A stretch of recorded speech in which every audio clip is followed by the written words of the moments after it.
ಅಲ್ವಾ ಹುಡುಗಿ ರೂಮಲ್ಲಿ ನಿಂತ್ಕೊಂಡು ಏನು ಮಾಡ್ತಿದ್ಯಾ? ಬಾ ಬಾ ಬಾ, ರೆಡಿ ಆಗಬೇಕು. ಅದು ಬ್ರದರ್ ಮಾತಾಡ ಬಾ ನೀನು.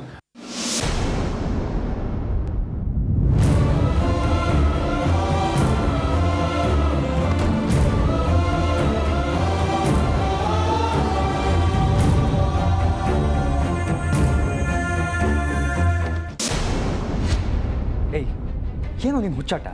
ಅಲ್ಲೋಗೇನೋ ಮಾಡ್ತಿದ್ದೆ. ಅದು ಬ್ರದರ್ ಮಯೂರ್ ಜೊತೆ ಮಾತಾಡಕ್ಕೆ ಹೋಗಿದ್ದೆ. ಸುಳ್ಳು. ನೀನು ಅಲ್ಲಿಗೆ ಹೋಗಿದ್ದು ಅಮೃತ ಅವರಿದ್ದಾರಂತ ತಾನೆ? ವಾ, ಎಷ್ಟು ಚೆನ್ನಾಗಿ ನಾನು ಅರ್ಥ ಮಾಡ್ಕೊಂಡಿದ್ದೆ brother. So sweet of you. But ಒಂದು ಕ್ಲಾರಿಫಿಕೇಷನ್ನು, ಇಷ್ಟಪಟ್ಟಿದ್ದಲ್ಲ, ಇಷ್ಟಪಡ್ತಾ ಇರೋದು. ನನ್ನ ಜೀವನ ಪೂರ್ತಿ ಇಷ್ಟಪಡೋದು ಅಮೃತ ಅವ್ರನ್ನ ಮಾತ್ರ. ನೀನು ಇಷ್ಟಪಟ್ಟರೆ ಆಗಲ್ಲ ಕಣೋ. ಆ ಹುಡುಗಿಗೂ ನೀನು ಇಷ್ಟ ಆಗಬೇಕು. ಆದರೆ ಈಗಾಗಲೇ ಅಮೃತ ನೀನಂದರೆ ಇಷ್ಟ ಇಲ್ಲ ಅಂತ ಹೇಳಿರೋದು ನೆನಪಿದೆ ತಾನೆ? ನೆನಪಿದೆ. ಹಾಗೆ ನಾನು ನಿನಗೊಂದು ಮಾತು ಹೇಳಿದ್ದೆ, ನನ್ನ ಜೀವನದಲ್ಲಿ ಅಮೃತ ಅವರೇ ಎಲ್ಲ ಅಂತ. ಅದು ನೆನಪಿದೆ ತಾನೆ? ಇದು ತೀರಾ ಅತಿ ಆಯಿತು ಅರ್ಜುನ್.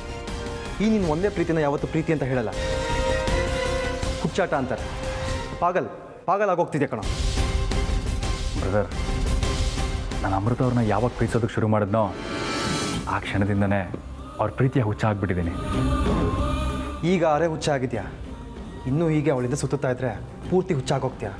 ನಾನು ಹೇಳೋದನ್ನ ಕೇಳೋ. ಈಗಲಾದರೂ ಅವಳಿಂದ ಸುತ್ತೋದನ್ನ ಬಿಡೋ. ಉಸಿರಾಡೋದನ್ನ ಬಿಟ್ಬಿಡು ಅಂತ ಹೇಳು, ಬಿಟ್ಬಿಡ್ತೀನಿ. ಆದರೆ ಅಮೃತ ಅವ್ರನ್ನ ಬಿಡು ಅಂತ ಮಾತ್ರ ಹೇಳ್ಬೇಡ. ಅವರಿಲ್ಲದೆ ನನಗೆ ಬದುಕೋಕ್ಕಾಗಲ್ಲ ಕಣೋ. ಅಮೃತ ಅವರು ನನಗೆ ಸಂಜೀವನಿ ಇದ್ದ ಹಾಗೆ ಕಣೋ. ಅದಕ್ಕೆ ಅವ್ರು ಬರಲ್ಲ ಅಂತ ಹೇಳಿದ್ರು ಅವ್ರನ್ನ ಬರೋ ಹಾಗೆ ಮಾಡಿ, ಕಷ್ಟ ಆದರೂ ಅವ್ರ ಮುಂದೆ ಮಯೂರಿಗೆ ಇಂಪಾರ್ಟೆನ್ಸ್ ಕೊಟ್ಟು ಮಾತಾಡಿಸ್ತಾ ಇರೋದು. ಅದರಿಂದ ಏನಾಗುತ್ತೆ? ಏನಾಗುತ್ತಾ ಬ್ರದರ್, ನಿನಗೊಂದು ವಿಷಯ ಗೊತ್ತಿಲ್ಲ ಅಂತ ಅನಿಸುತ್ತೆ. ತಾನು ಪ್ರೀತಿಸ್ತಾ ಇರೋ ಹುಡುಗ ಬೇರೆ ಹುಡುಗಿ ಜೊತೆ ಕ್ಲೋಸಾಗಿ ಮೂವ್ ಮಾಡಿದ್ರೆ ಅದರಿಂದ ಆಟೋಮೆಟಿಕ್ಕಾಗಿ ಜಲಸಿ ಹುಟ್ಟುತ್ತೆ. ಆ ಜಲಸಿಯಿಂದ ಆದರೂ ತನ್ನೊಳಗಿರೋ ಪ್ರೀತಿನ ಹೇಳ್ಕೊತಾರೆ ಅಂತ. ನಿನ್ನ ತಲೆ ಮನಸ್ಸಲ್ಲಿ ಪ್ರೀತಿ ಇದ್ರೆ ತನ್ನ ಹೇಳ್ಕೊಳ್ಳೋದಕ್ಕೆ ಅಲ್ವೋ? ನಿನ್ನಂಥ ಹುಡುಗನ್ನೇ ಅವಳು ರಿಜೆಕ್ಟ್ ಮಾಡಿದಾಳೆ ಅಂತಂದರೆ ಅವಳು ನಿಜಕ್ಕೂ ದೊಡ್ಡ ಲೂಸೇ ನೋಡು. ಹುಡುಗಿರ ವಿಚಾರದಲ್ಲಿ ಲೂಸ್ಗಳನ್ನ ದೂರನೇ ಇಡಬೇಕು.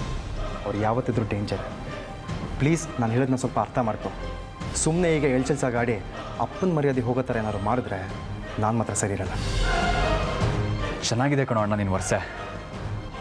ಅಪ್ಪನ ಮರ್ಯಾದೆಗೋಸ್ಕರ ನಾನು ನನ್ನ ಪ್ರೀತಿನ ಕಳ್ಕೋಬೇಕಾ? No chance. ಅಪ್ಪನ ಮರ್ಯಾದೆಗೆ ಕಳಂಕ ತರದೆ ನನ್ನ ಪ್ರೀತಿನ ನಾನು ಗೆದ್ದೇ ಗೆಲ್ತೀನಿ, ಗೆದ್ದು ತೋರಿಸ್ತೀನಿ.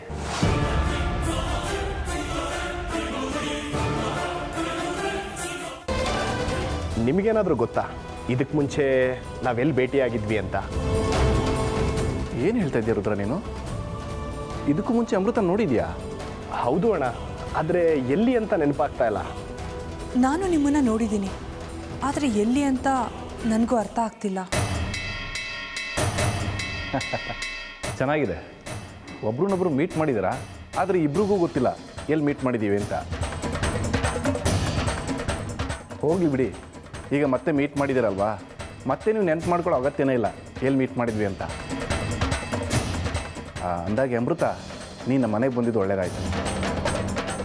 ನೋಡಮ್ಮ ಅಮೃತ, ನೀನೇನು ಸಂಕೋಚ ಪಟ್ಕೋಬೇಡ. ನಿನ್ಗೆ ಇಷ್ಟ ಬಂದ ಹಾಗಿರು. ಇದು ನಿಮ್ಮನೆ ಅಂತಲೇ ಅನ್ಕೋ. ಸರಿ ಬಾರದ್ರ.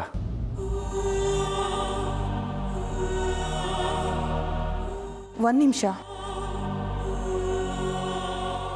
ಅವತ್ತು ನಿಮ್ಮ ಹತ್ರ ಆಫೀಸಲ್ಲಿ ಸರಿಯಾಗಿ ಮಾತಾಡಲಿಲ್ಲ, ಅದಕ್ಕೆ ಬೇಜಾರಾಗಿದ್ದರೆ ದಯವಿಟ್ಟು ನನ್ನನ್ನು ಕ್ಷಮಿಸಿ. ಇಟ್ಸ್ ಓಕೆಮ್ಮ, ಪರವಾಗಿಲ್ಲ.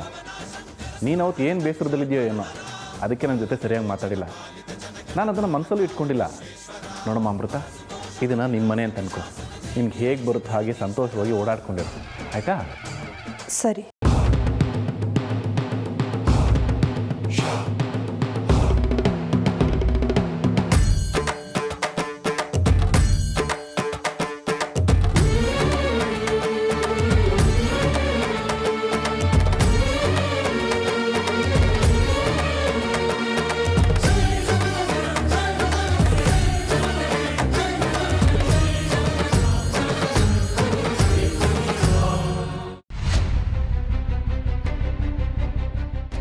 ಯಾರು ಈ ಮನೆಗೆ ಬರಬಾರ್ದು ಅಂತ ಅಂದ್ಕೊಂಡಿದ್ನೋ ಅವಳೇ ಇಲ್ಲಿಗೆ ಬಂದಿದ್ದಾಳೆ. ಈಗೇನಾದರೂ ಈ ಮನೆಯವ್ರಿಗೆ ಅರ್ಜುನ್ ಲವ್ ಮಾಡ್ತಿದ್ದಿದ್ದು ಅಮೃತಾನೆ ಅಂತ ಗೊತ್ತಾದರೆ ಅವಳ ಜೊತೆ ಮದುವೆ ಮಾಡೋದಕ್ಕೂ ಹಿಂದೆ ಮುಂದೆ ನೋಡಲ್ಲ. ಅರ್ಜುನ್ ಥರ ಈ ಮನೆಯವ್ರನ್ನೂ ನಂಬೋದಕ್ಕಾಗಲ್ಲ.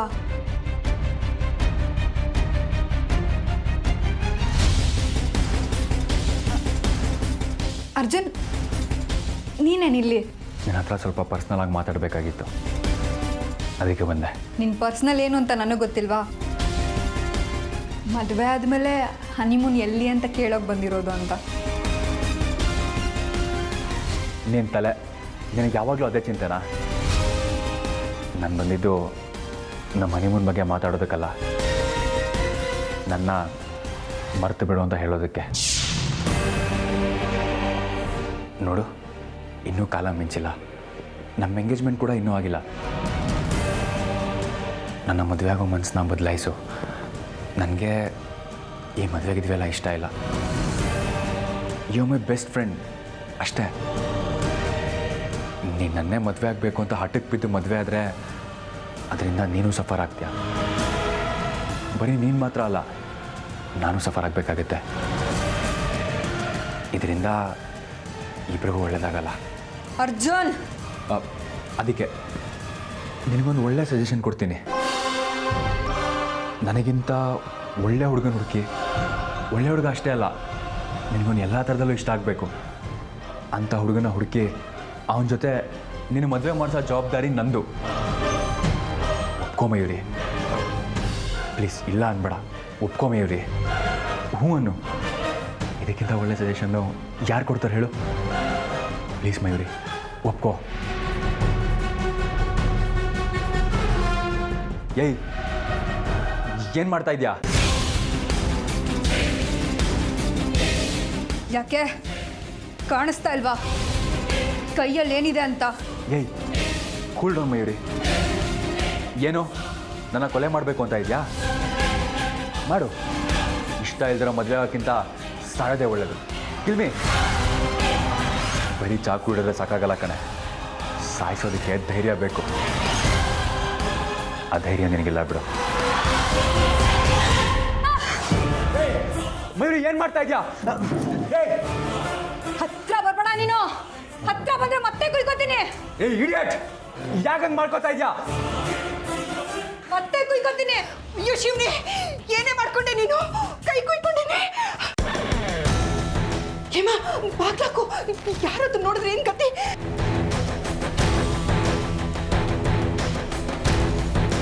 ಅಯ್ಯೋ, ಓಕೆ, ಬ್ಯಾಂಡೇಜ್ ತಗೊಂಬ್ರ, ಹೋಗು. ಏನೇ ನೀನು? ಎಂತ ಕೆಲಸ ಮಾಡ್ಕೊಂಡೆ? ಹುಚ್ಚಿ ನೀನು. ಅಯ್ಯೋ, ಕೊಡೇಲಿ ಅದು, ಕೊಡು.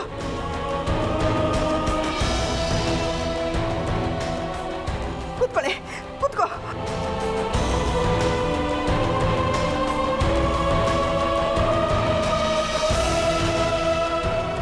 ಏನಮ್ಮ ಮಯೂರಿ ನೀನು? ಇನ್ನು ಸ್ವಲ್ಪ ಹೊತ್ತಲ್ಲೇ ನಿಮ್ಮಿಬ್ಬರು ಎಂಗೇಜ್ಮೆಂಟು. ನೀನು ನೋಡಿದ್ರೆ ಹೀಗೆ ಮಾಡ್ಕೊಂಡಿದ್ಯಲ್ಲ. ಹೇ, ನೀನೇನಾರು ಅಂದೇನೋ? ಅವನನ್ನು ಯಾಕೆ ಕೇಳ್ತೀಯ ಹೇಮ? ಮಯೂರಿ, ನೀನು ಹೇಳು, ಯಾಕೆ ಹೀಗೆ ಮಾಡ್ಕೊಂಡೆ? ನೀನು ಈ ರೀತಿ ಮಾಡ್ಕೊಂಡ್ರೆ ಮನೆಗೆ ಬಂದಿರೋ ನೆಂಟರು ಮುಂದೆ ನಮ್ಮ ಮರ್ಯಾದೆ ಹೋಗೋದಿಲ್ವಾ? ಹಾಂ, ಹೇಳೆ, ಏನಂತ ಇವನು? ಇನ್ನೇನು ಮಾಡಲಿ ಅಜ್ಜಿ ನಾನು? ಅರ್ಜುನ್ ನನ್ನ ಮದುವೆ ಆಗಲ್ಲ ಅಂತ ಹೇಳ್ತಿದ್ದಾನೆ. ಅರ್ಜುನ್ ಅವರೇ, ಏನು ಯೋಚನೆ ಮಾಡ್ತಿದ್ದೀರಾ? ಉಂಗುರ ತೋರಿಸಿ.